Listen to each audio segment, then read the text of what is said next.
안녕하세요. 힐링앤드로잉의 노부입니다. 예, 수국 드디어 밑그림을 그리고 있고요. 그 화분을 도자기 같은 좀 차이나 스타일 하려고 찾아서 좀 했어요. 지금 마스킹 마카로 가운데 구멍 뚫을 거 미리 좀 해놓고요. 잘 안 되면 나중에 이제 수정해도 되는데 일단 여기 빼놓고 그림을 붓자국 나고 안 좋거든요. 하고 꽃을 이제 이렇게 3개 그릴 거고 3개가 각각 다른 색깔이 될 거예요. 보라색, 그러니까 갖고 있는 거 핑크색 그거 하고 그 다음에 파란색이 2개거든요. 그래서 그 2개를 할 건데 물칠을 하고 그 다음에 가장 이제 물 많이 해서 옅은 파란색으로 밑에 바닥을 좀 해놓습니다. 그러면 하얀색이 안 보이니까 나중에 그렸을 때 그 빈틈 이런 거가 눈에 안 띄니까요. 자, 이거는 1배속으로 선 따는 거 가는 붓으로 해도 되는데 그러면 너무 제가 떨릴 것 같아서 손이 굵은 거로 했어요. 그리고 마스킹 테이프 안 붙이셔도 돼요. 결국은 다 떼어버립니다. 안 붙이셔도 되는데 붙이셨으면 어떡하지? 보세요. 덜덜덜덜 줄이 안 가요. 아무리 밑그림 해놨어도 그거 따라 안 가요. 그 손이. 그러니까 조금씩 수정할 수는 있어요. 이제 줄이 이렇게 두꺼워질 뿐인 거고 그럼 뭐 다른 스타일, 다른 색깔로 하면 되니까.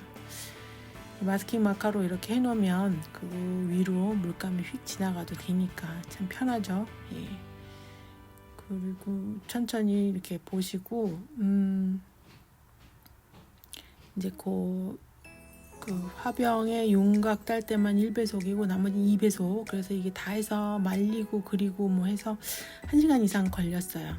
그리고 밑에 이렇게 줄을 긋고 있는데 나중에 금색 펜으로 또 그리고 있답니다.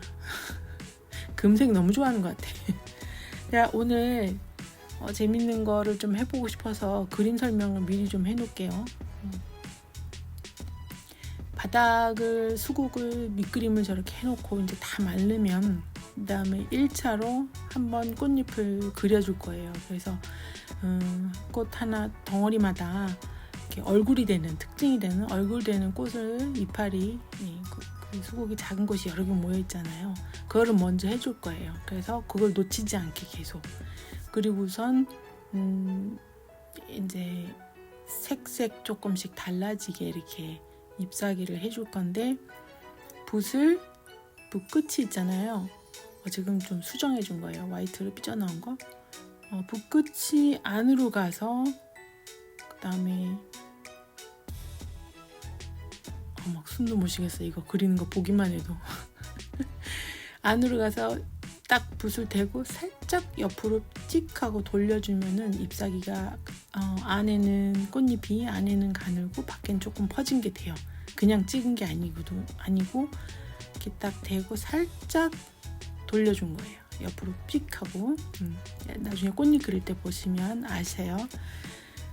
그렇게 해서 색색이 조금씩 물 농도를 다르게 해서 해줬고요. 색깔을 쓰지만 바닥을 저렇게 푸른색으로 했고 옆에서 푸른색이 넘어오면서 보라색으로 바뀝니다. 그러니까 미리 색을 섞어서 하는 게 아니고 그거를 다 계산을 하고 칠을 하는 거예요. 그러면은 그 오묘한 색깔이 나고 또 골고루 원하던 색깔이 유지가 되고요. 꽃과 꽃이 서로 겹치는 부분이 약간 어둡게 들어가게 해주고 그리고 그 깊이 그림자 되는 곳은 진하게 해줬는데 완전 검은색이 아니고요. 검정색에 그 꽃의 색깔을 조금씩 섞었어요. 그게 그렇게 여기 화면에서는 그렇게 안 보이는데 그 각각의 푸른색을 검은색이 조금 섞든지 그러면 완전 곤청색 이런 색이 돼. 그리고 핑크도 그 보라색 되는 그 색을 약간 섞었어요. 그러니까 검정색이 3가지가 다 같은 검정색이 아닌 거죠. 결국은 그렇게 했고 잎사귀 그리고 제가 이 수국 때문에 옛날에 수국을 식용 종이, 예, 웨이퍼 페이퍼, 그걸로 만들었었거든요. 그래서 꽃을 사다가 엄청 갖다가 막 째려보면서 관찰을 한 적이 있어서, 그 잎사귀가 밑에 이렇게 있으면은 되게 잎사귀가 많아요, 안에. 그래서 그거를 좀 진하게 해서 표시를 해주면 좀 볼륨이 있어 보이거든요. 수국은 그리는 방법이 굉장히 여러 가지가 있고, 이런 방법은 제가 처음 해봤고, 옛날에 제가 수국한 거는 좀 다른 방법을 했어요. 그래서 그때는 유화 그릴 때 쓰는 나이프로 물감을 수채화임에도 불구하고 탁탁 치면서 그 느낌을 살렸어요. 일본의 어느 작가님이 그렇게 하는 걸 본 적이 있어서 몇 년 전에 그렸던 건데, 그렇게 했었고 반응이 참 좋았긴 했어요. 네. 어쨌든 오늘은 조금 다른 스타일로 해보려고 시작을 했습니다. 하다 보니까 저는 1시간이 넘게 걸렸어요. 그거를 조금 지금 편집하고 빨리 돌리기로 했습니다. 지금 이제 꽃잎 보이세요? 찍고 살짝 돌려요. 살짝 돌리는 거 보이세요? 이게 십자가 모양으로 4개거든요. 5개, 6개짜리 있는 것도 봤어요. 제가 일부러 다 세봤어요. 근데 대체로 이렇게 4개가 서로 마주보고 있고 가운데가 서로 떠 있어요. 그거를 좀 맞춰주시면 돼요. 그리고 맨 나중에 완전히 다 말리면 노란색 원색으로 제가 이제 꽃수라고 이런 거를 표시를 해줄 겁니다. 이 밑에 있는 꽃의 얼굴은 여기 꽃의 눈, 코, 입이라 그래야 되나? 지금 이쪽으로 잡아서 해주고 있는 거예요. 이게 종이를 붙여놓으니까 붓을 돌리고 이게 힘든 거예요. 오른손잡이니까 종이 돌려야 돼. 할 수 없어. 그래서 다 떼어버리고 이렇게 했어요. 자, 이거 핑크색인데 붓에도 푸른색이 묻어있고 종이에도 묻어있으니까 칠을 하면 보라색이 되는 거예요. 근데 바깥에 칠하면 이게 핑크색 분위기가 나고, 그러니까 겉으로 가면 좀 환하고 안으로 겹쳐지는 부분은 좀 진하게 되도록, 그렇게 저는 신경을 썼습니다. 자, 그림은 그림이고, 자, 20분 이제 20분 갖고 되려나? 오늘 뭐 좀 또 해보려고요. 만약에 같이 하시려면, 지금 동시에 하시려면 종이가 좀 필요하세요. 종이하고 연필하고. 잠깐 멈추고 그거를 하셔도 되는데, 일단 설명부터 들으시고 하셔도 되고요. 저희가 그 세미나에서, 상담학 세미나에서 연습을 할 때는, 실습을 할 때는 교수님이 한 명하고 같이 한 1시간, 1시간 반을 한 것 같아요. 우리가 리소스에 대해서 했는데, 이거는 리소스 오리엔티에트 베라통 이렇게 해서 내가 갖고 있는 리소스 자원으로 지금까지 어떻게 살아왔는가 해서 그걸로 미리 말하면 좀 그런데 좋은 결과 나옵니다. 자부심, 자존감이 올라가요. 예. 제가 그거를 이제 그 교수님이 그 친구를 한번 했고, 그리고 이제 그룹으로 해서 하는데, 이제 제가 자진을 했죠. 이거 내가 한번 해봐야겠다 싶어가지고 했는데 굉장한 결과를 얻었어요. 저한테도. 그래서 그걸 꼭 해보고 싶었는데, 여러분이 시간이 있어야 돼서 주말까지, 오늘까지 제가 금요일까지 기다렸습니다. 비디오도 길어야 되고, 핑계김에. 그래서 그 친구가 그 학생이 교수님하고 할 때 어떻게 하냐면, 일단 바닥에 줄을 긴 노끈을 해놓고, 우리는 종이에다가 할게요. 한쪽은 그 어떤 시작의 시점이고, 현재 위치, 그리고 미래 어떻게 나갈 것인가 하는 거였는데, 그 친구의 경우에는 문제가, 애가 이제 둘이에요. 갓난아기가 둘이고 행복하게 결혼 생활을 하는데, 자기가 남편에 대해서 신뢰가 없다는 거예요. 너무 잘해주고 다 좋아, 아무 문제 없어. 근데 남편한테 말도 못해. 자기가 이 안에, 심리 안에 이 사람을 완전히 신뢰하지 않는 그런 게 있는 거예요. 그리고 친구도 깊이 있게 못 사귄다고 그런 얘기를 했어요. 그게 왜 어디서 오는지 모르겠다, 그런 얘기를 했는데, 일단 그런 걸 보고 그러면은 어디서부터 시작하고 싶냐 그랬더니, 이거 잠깐만, 이거 완전 저 원래 이런 거 발설하면 안 되거든요. 임금님 귀는 당나귀 귀, 한국말로 하는 거니까 이거 번역 절대 하면 안 돼. 남의 이름 밝히지 않았으니까. 오케이. 자기가 가장 힘들었을 때, 그러니까 어떤 사건이 인생에 사건이 있었냐 그랬더니 이제 그거를 이제 카드에 써서 그 노끈 옆에다 써서 내려놓습니다. 그거를 정말 차분차분하게 얘기를 하고 힘들면 쉬어라 뭐 이렇게 하면서 하는 거예요. 근데 짧게 얘기를 하자면 중요한 거는 그 친구의 경우 8살에 부모님이 이혼을 하셨고 아빠가 떠났어요. 떠났는데 원래라 그럴까 독일 법적으로도 그렇고 부모가 이혼을 해도 2주에 한 번씩 의무로 만나야 돼요. 봐야 되고. 근데 아빠가 멀리 이사를 가버린 거예요. 그러니까 완전히 떠난 거예요. 거기서 얘가 완전 상처를 받았어요. 그러니까 이혼을 해도 2주에 한 번씩 보고 엄마도 보고 아빠도 보고 이렇게 하는 게 법적으로 이렇게 돼 있는데 그 경우에는 뭐 좀 옛날 그래도 20여 년 전이라 그런지 30여 년 전인지 뭐가 달랐는지 하여간 아빠가 떠나버렸어요. 그렇다고 못 본 건 아니지만 2주에 한 번은 아니었던 거죠. 다른 도시로 이사를 갔으니까 하면서 그때 굉장히 상처를 받았다 그랬어요. 그리고 어떤 아빠에 대한 신뢰가 무너졌던 걸로 지금 기억을 한대요. 그 다음 사건은 무엇이었냐 했더니 엄마하고 살았는데 힘들었고 엄마가 재혼을 하셨어요. 나중에 그 전에 자기가 16 그때쯤에 아빠가 재혼을 했는데 마음에 안 드는 여자였었고 그때 또 한 번 마음의 상처를 받았대요.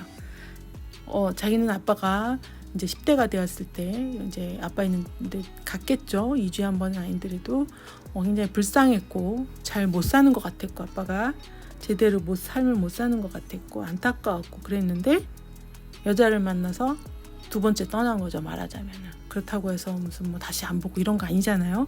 그럼에도 불구하고 얘한테는 그게 받아들이고 이렇게 하면서도 그게 어떤 깊은 심리 안에 남아 있었던 것 같다고 얘기를 하더라고요. 그러고 나서는 엄마하고 사이가 좀 안 좋았는데 엄마는 또 재혼을 했어요. 그런 거 저런 거가 나쁜 게 전혀 아니거든요. 이혼을 하고 재혼도 할 수 있고 다 그런데 그때 얘는 어떻게 하면은 빨리 18이 돼서 집에서 나올까 그 고민만 했고 그때 재혼한 아빠가 지금까지도 아빠하고 너무 잘해주시고 정말 좋은 아빠인데 그렇지만 그때 자기는 또 배신감을 느꼈다는 거죠.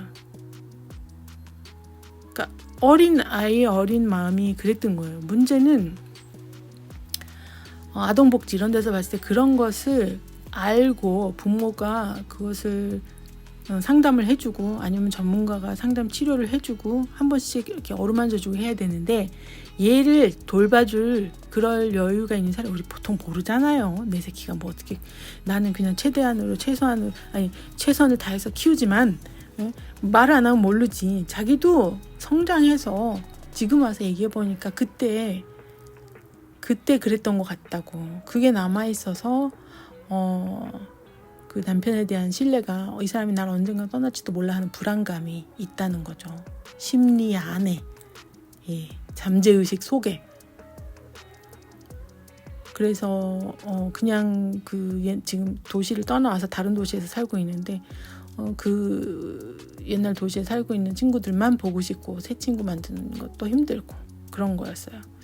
하여간 그랬지만 그런 부분에서 교수가 이러쿵저러쿵 해서 울고불고 난리치고 이렇게 했단 말이에요. 결국은 방법이 있었죠. 그 치유라 그러고 상담하면서 행복하게 다시 이제 결론을 맺게 되었죠. 어떻게 해서 그렇게 됐냐고요. 그래서 이제 여러분한테 방법을 이제부터 알려드릴게요. 그걸 위해서는 종이가 필요하다 이거죠. 노끈 해가지고 우리가 카드 써서 하기 힘들 거 아니에요.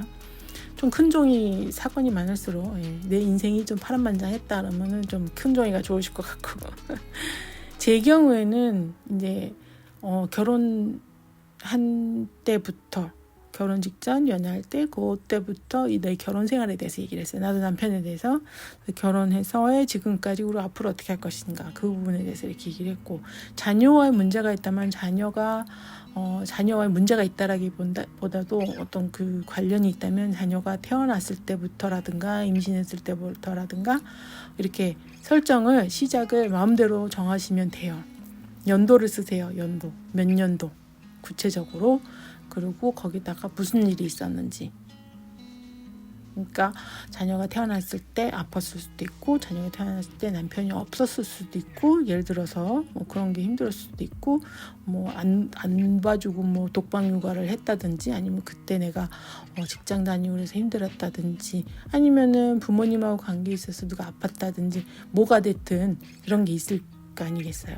그럼 그 사건하고 그때 있었던 일을 씁니다. 그리고 그 옆에 그때 감정이 어땠는지, 자, 연도, 사건, 그리고 감정, 그 다음에 뭐냐, 그거를 어떻게 대처했는가를 그 옆에다가 쓰면 돼요. 근데 이제 그거를 쭉쭉 그 사건 뭐 있었고 이렇게 하는 게 아니고요. 먼저 사건을 쭉 가요. 현재까지.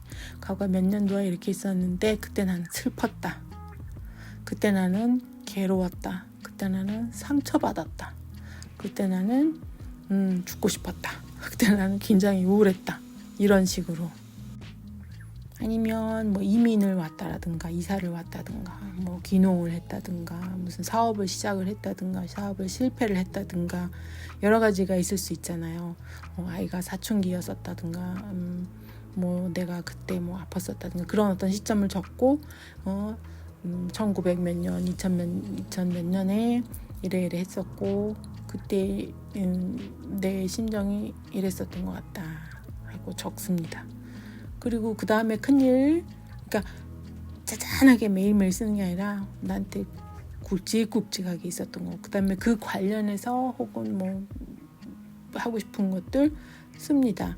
이렇게 해서 한 뭐 10가지고 20가지고 나올 수 있죠. 그러고는 다시 과거로 돌아와요. 첫 사건 때부터. 그때 그러면은 그거를 어떻게 나는 대처했는가, 그거를 한번 적습니다.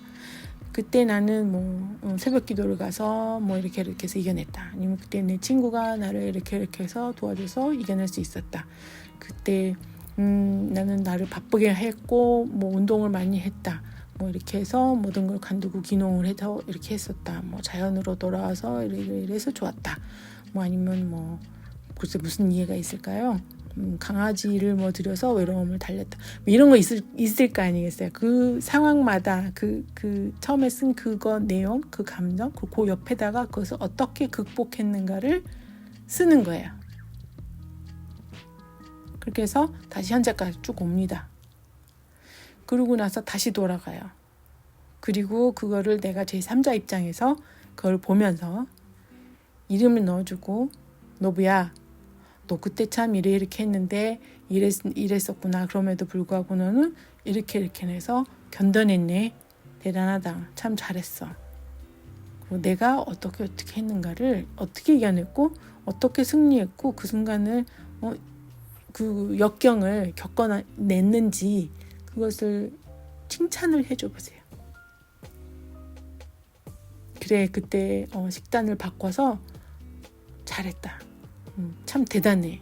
용기가 굉장했고 대단했고 뭐 우울할 수도 있고 울 수도 있고 그랬지만 이겨냈고 참 잘했어. 굉장해. 대단해. 엄청나다. 아무나 할 수 있는 거 아니야. 뭐 가족이 아플 수도 있고 이렇게 해서 힘들고 어려웠는데 그때 참 그래 옆에서 많이 돌봐드리고 나를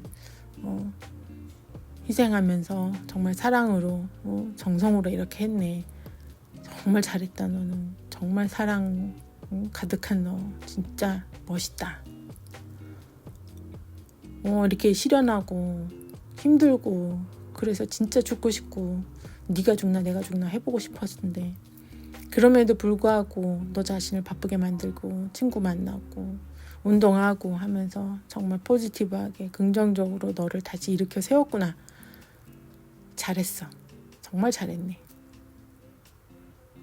이런 여러분들의 자원을 드러내면서 우리 지난번에 여러분의 자원을 찾아냈잖아요.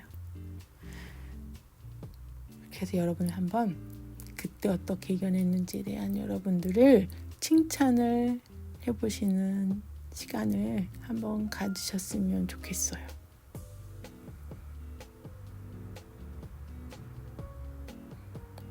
예, 잠깐 시간 드릴게요. 음악 들으시면서 한번 해보세요. 영상 틀어놓고 하셔도 되고 그냥 꺼놓고 하셔도 상관없고, 저는 영상 끝날 때쯤 다시 올게요.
네, 혼자 개인적으로 조용한 시간이 되셨었으면 좋겠어요. 어떤 힘이 되었었으면 좋겠고, 그림 다 그렸고요. 노란색으로 다 이제 하니까 좀 분위기가 나는 것 같아요. 그 다음에 붓으로 파란색, 이쪽은 좀 붉은색으로 이렇게 해서 좀 화려한 분위기로, 이런 거 좋아하잖아요. 제가 툭툭툭 해서 번지게 했죠. 그럼 행복한 주말 보내시고요. 정말 재밌는 주말 되시기를 바랍니다. 다음 주에 또 봬요. 츄스!